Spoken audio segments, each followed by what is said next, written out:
And we move now to Abuja. Let's now take a closer look at the intersection between politics and the judiciary. The Abuja School of Social and Political Thought has criticized the recent Edo State Election Petitions Court for dismissing claims of electoral malpractice brought by the People Democratic Party's candidate Asue Ighodalo, challenging the declaration of APC's Monday Okpebholo as the authentic winner of the governorship poll. Now, the group, while reviewing the court's judgment in Abuja, says that the ruling raises serious concerns about justice in Nigeria's electoral process. Our correspondent Joshua Amadi, I beg your pardon, reports. We will bring that report to you now, Sosuke Bulletins. In the meantime, we're now joined live from Abuja is Dr. Sam Amadi. He's Executive Director of the Abuja School of Social and Political Thought, and he gives us a bit of insight following the critique. Mr. Dr. Amadi, many thanks for doing this with us. Let's just get started, shall we? And let's begin with the basics. Why is the Abuja School dissatisfied with the opinion of the court on the Edo State governorship election petition? Thank you very much. Well, first, the Abuja School has no problem with whoever wins the election. Before the election, the Abuja School has been monitoring INEC performance in elections, and it is the view that there is so much manipulation. So they did election presented an option. We saw clearly how INEC destroyed its own rules. For example, INEC did not use the law provides that all materials you have to write the serial numbers and quantities to ensure that the usual practice where politicians get to give them duplicate copies or different result sheets to write and declare results. Number two, the law says if you ever have results that are more than the number of voters accredited, those votes are invalid. And the Supreme Court confirmed that in the case of Augustine against INEC. Now, what we are quarreling with is we've seen a tendency, not just in this case, where the tribunals and the courts let INEC off very clear violation of their rules and requiring petitioners who are victims of INEC's, sometimes atrocities to almost mold bricks with no clear. So in this case, for example, the tribunal's view is that INEC was subpoenaed by the court to come, and INEC sent officials who presented beavers. There was a printout of the result that shows all this evidence. INEC said, the tribunal says, well, INEC official says, we can't operate this, we can't operate it. So the court says, you dumped it on us, you should have operated it. Now, it's INEC who ought to operate it. It's INEC who has custody. It's INEC who presents. That's number one. Number two, the Supreme Court also said clearly that when you allege non-compliance with the requirement in Section 73 sub 2, which is that you have to take the serial numbers of all the materials, the voting material, everything. If there's no such compliance, it means automatically you don't need to bring evidence of agents to each unit to prove it. The Supreme Court said that even in the case of Opus Adema. So this court says, well, we can't accept this because you ought to tell us people who were there, agents who saw when the form was not filled. Now, what happened in the day is that INEC created a duplicate result sheet, announced those fake results. The result today in INEC IRA is different from the result INEC used to announce. And it was taken to PAP initiative took it to South Africa. Forensic shows that those result sheets were not the right ones. So the problem with the Abuja School has is that this tendency of making it almost impossible to overturn rigged election provides incentive for rigging. All right. And that's why today, you see the governors, everybody simply wants to be on the ruling party because they're not thinking about whether the government will or voters choose them. They know that once you rig it, the courts validate the rigging. That's a problem. And this is a problem. Now, before I get to my next question, let me bring that report that I mentioned earlier, and this report was filed in by our correspondent Joshua Amadi. Let's take a look, and I'll come back to my next question. Fresh reactions are trailing the verdict of the Edo State Election Petitions Tribunal, which dismissed the claims filed by the People's Democratic Party's candidate Asue Ighodalo against Governor Okpebholo. At a media briefing in Abuja, the non-partisan think tank, the Abuja School of Social and Political Thought, condemned the ruling, faulting the tribunal's decision to dismiss claims of overvoting and electoral irregularities on the grounds that the petitioners failed to present presiding officers and polling agents as witnesses. The idea that the maker of the document is the only person who can speak to the form, or that the polling its witnesses must be called, is a legal fiction with no grounding in Nigerian jurisprudence. The point Abuja School is worried about is the growing strategy of courts defeating the essence of the Electoral Act itself. The change in the Electoral Act is placing burden on INEC, the regulator of elections. The courts are placing burden on victims of electoral malpractices. The think tank also alleged irregularities in the conduct of the Edo State governorship election, insisting that the tribunal failed to address key concerns raised by the petitioners. In the election, INEC printed and deployed duplicate result sheets which were used to declare results that bore no resemblance to what actually occurred at the polling unit.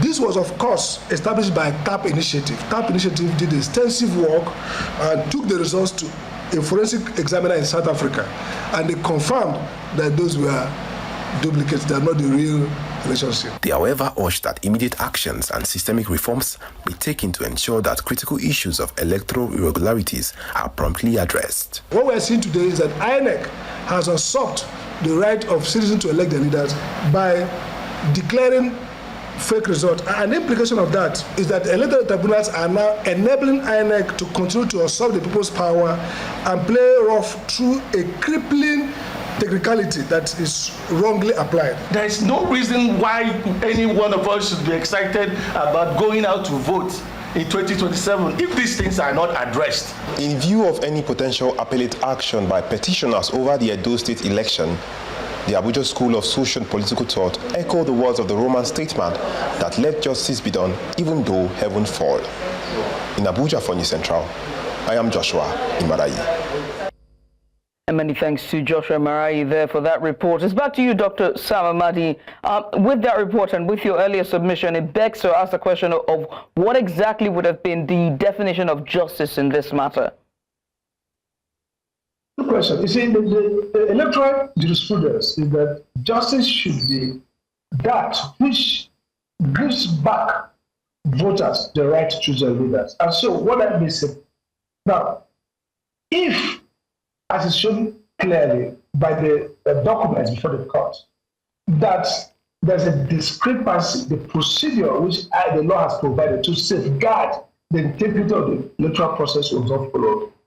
Justice requires that the court themselves will say it's not followed, especially when the Supreme Court, in the case of Ubu's Adoma, in the case of Burton against me, has said that these non-compliance are strict liability.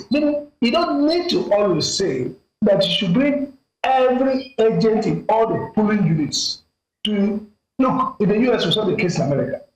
If the printer from INEC, which is a public document, shows that something was wrong, don't ask that I must produce somebody who was a witness, who was a voter from all the units. That is wrong. That is the problem with electoral jurisprudence. They are making it difficult for victims of foreign elections to uphold elections, and the political economy of it is very simple. If you cannot win at the tribunal because the burden of proof is excessive, it means that both INEC and the politicians will continue to rig. But if the courts do the right thing by strictly saying this is fraudulent, you can't declare a result in your IREG, which is their safety framework for results. And then the result you declare is different. Results that are not signed by agents. And then you're asking the victim, the petitioner, to basically, if I gave the givers and gave the printer, they say, oh, because it wasn't operated. It's either could have auto-operated, and then the computer says, we don't know how to operate it. Isn't it a court who should have mandated INEC to do that. Meanwhile, the electoral act says within 14 days or so to 21 days or so amount, you must upload all this evidence. And so the point you're making, not just in Edo, look at Kogi, for example, where the court subpoenaed witnesses, INEC testified, the court accepted, and the hearing the court says, well, we ought not to have done that. The problem is this: elections are being rigged daily, and there are no consequences. And therefore, today, building to 2027, everybody is saying, I want to be with the man who can rig from here. Nobody has the courage. All the governors, look at the governors.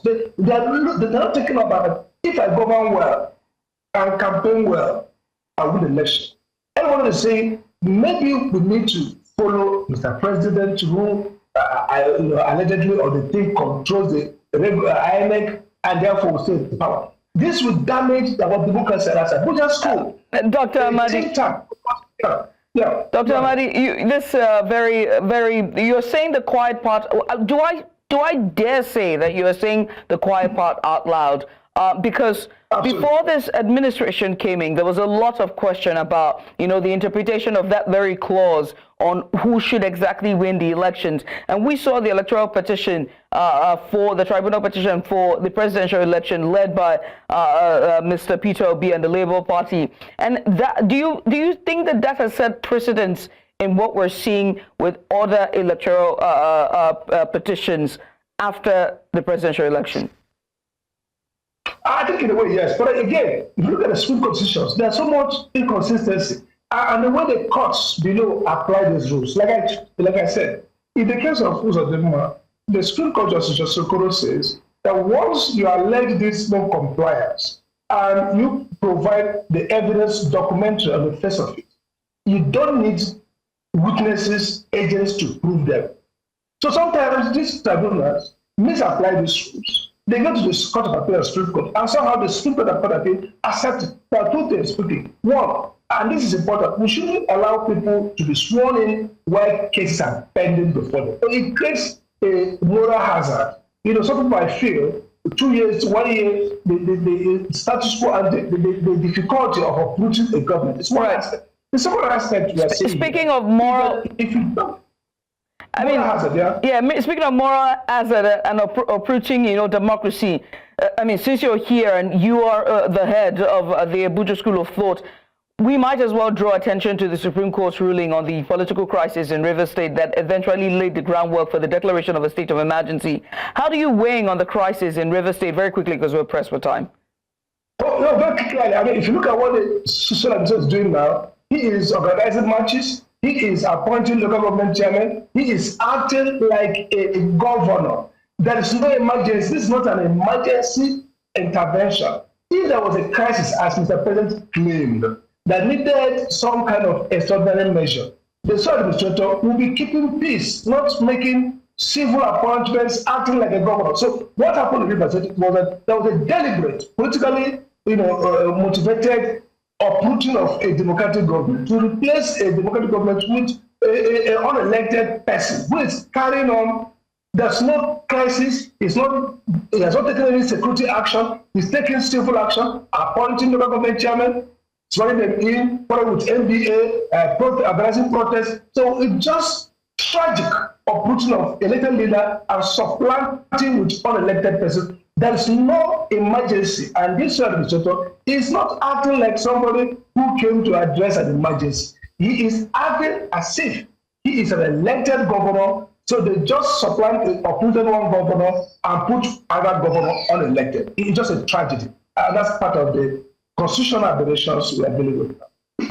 And at this point, one begs to ask the question whether or not the judiciary is independent, but this is where we have to draw the curtain, or whether or not this is indicting. Independence, but not as courageous as it ought to be. Autonomous, and whether or not it's even indicting on the body, that very arm that is supposed to be independent, as should be the checks and balance. But here's where we have to draw the curtains. I must say thank you, Dr. Sam Amadi, for just taking out the time to join us. Dr. Sam Amadi is the Executive Director of the Abuja School of Social and Political Thought. Once again, thank you.